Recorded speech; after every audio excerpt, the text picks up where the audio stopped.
welcome back to Cheap Lazy Vegan. Today I have a comforting video for you because we are doing comfort vegan recipes that will just warm that belly up and make you just smile. I am all about the comfort food, especially in the cold season, so I hope you guys are excited for these recipes because they are delicious and very easy to make. Of course, my usual, yes.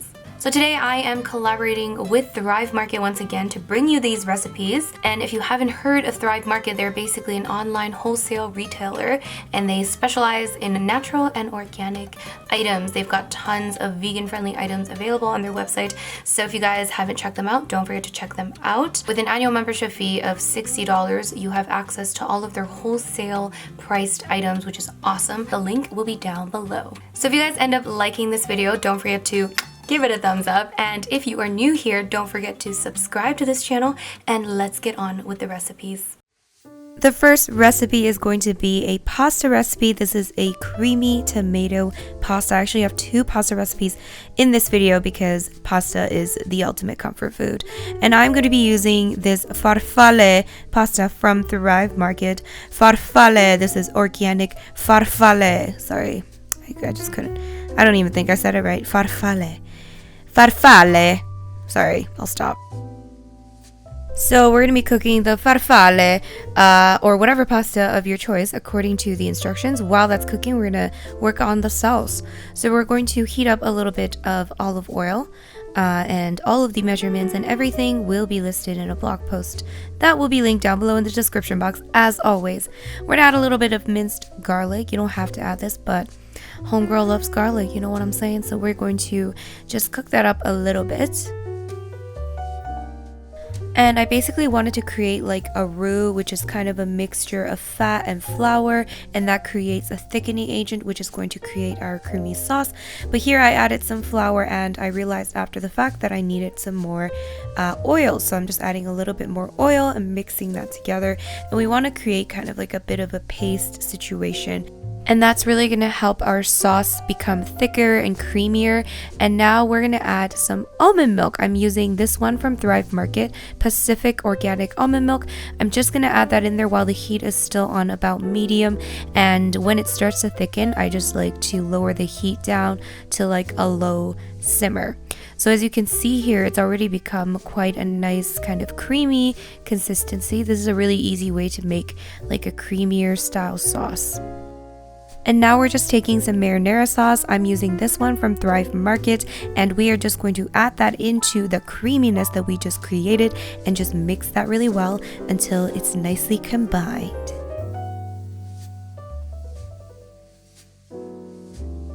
And here are some optional spices to add. I'm just adding some chili flakes as well as some thyme. This is simply organic thyme. Again, I got that from Thrive Market.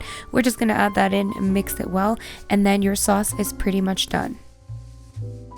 To make this more filling and more tasty, we're going to add in some vegan sausage that I just cut up and prepared, and then we can toss in the finished pasta and just mix that really well, and you are ready to enjoy.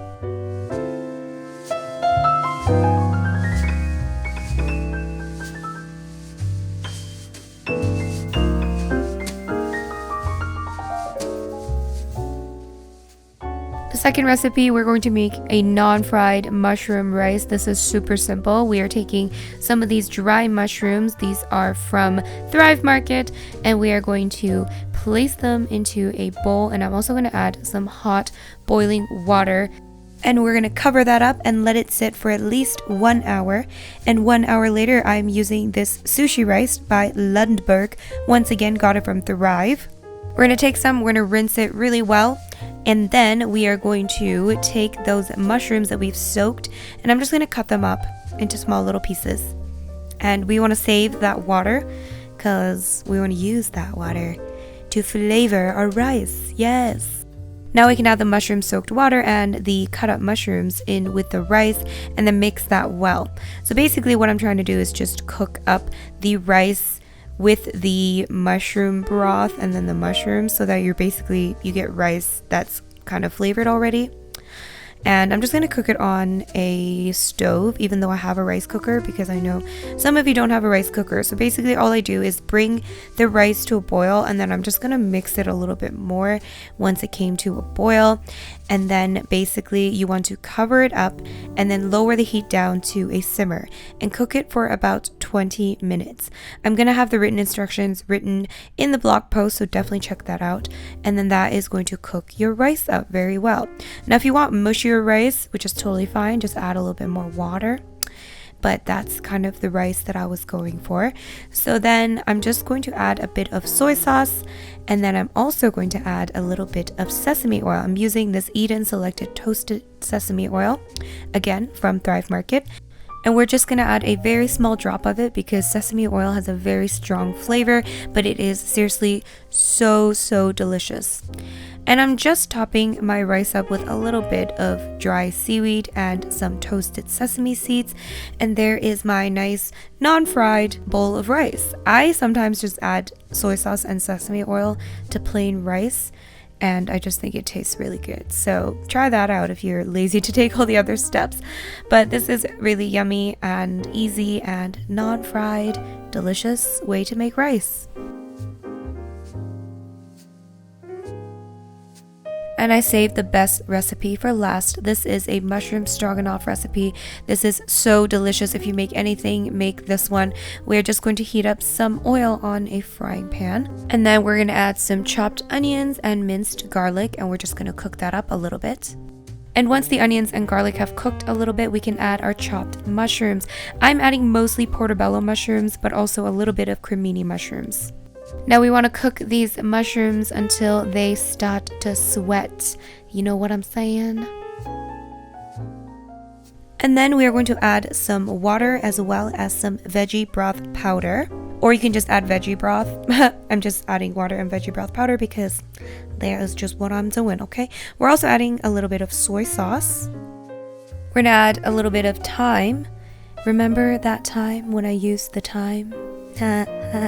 Mix that well and reduce the heat to a medium-low or a low. Let it simmer for about 10 minutes, and meanwhile we can make our pasta. We're using the farfalle from last time, so we're going to just follow those same instructions. And now we're going to develop a super easy and quick sour cream using coconut milk. So we're using Thai Kitchen coconut milk. Again, I got this from Thrive Market. Make sure you use a full-fat coconut milk that has been refrigerated for a few hours or overnight until there is separation. As you can see here, there is a giant chunk of coconut cream and then the water has been separated. So we want that thickness of the coconut milk to create this cream. We're going to mix in some lemon juice and salt into the coconut milk and whisk it really well until you create a nice creamy consistency and all the lumps are gone. And now we can take some of that sour cream and add it into our mushroom sauce. And at this point you want to add in some of your flour, and once again that's going to help thicken up your sauce. And then mix that really well. Let it simmer for another 3 minutes or so, or until the sauce has thickened to your liking. And once your pasta is finished, you want to drain it, put it back in the pot, and add in the sauce. You mix that very well, and then you can add salt, pepper, whatever you wish. The original recipe called for parsley, like fresh parsley, which would be awesome probably, but I did not have it, so whatever. It still worked out. This was so yummy. I seriously cannot even. I wish I made this recipe up, but it was mostly taken from a different website, which I will link as well down below so you can get the original recipe. I did tweak it slightly, ever so slightly, but I do want to create a simpler version of this recipe as well, so hopefully I can get that done. Give me some time, folks, give me some time. But yeah, this was seriously super yummy, delicious. I cannot even tell you enough. I actually fed this to a bunch of people. None of them were vegan and they all seem to love it. So definitely try this out. This is definitely a crowd pleaser, guys. This has been tested. Okay, I've already done the market research. So try this out. It's super yummy. And you seriously will, you will love me. If you like mushrooms. If you don't like mushrooms, this is probably not for you. Alright guys, that is it for my comfort recipes video. I hope you guys enjoyed and at least give one of these a try, if not all of them. Yes, they will be soothing to your soul. I would like to thank Thrive Market for once again sponsoring this video. If you are living in the US and you haven't checked out Thrive Market yet, what have you been doing? Check them out. The link is down below. See what they have to offer. They've got tons of awesome items, so I think you'll really enjoy it. If you are new here, don't forget to subscribe to this channel. If you enjoyed this video, please give it a thumbs up, and I'll see you guys in my next video. Bye!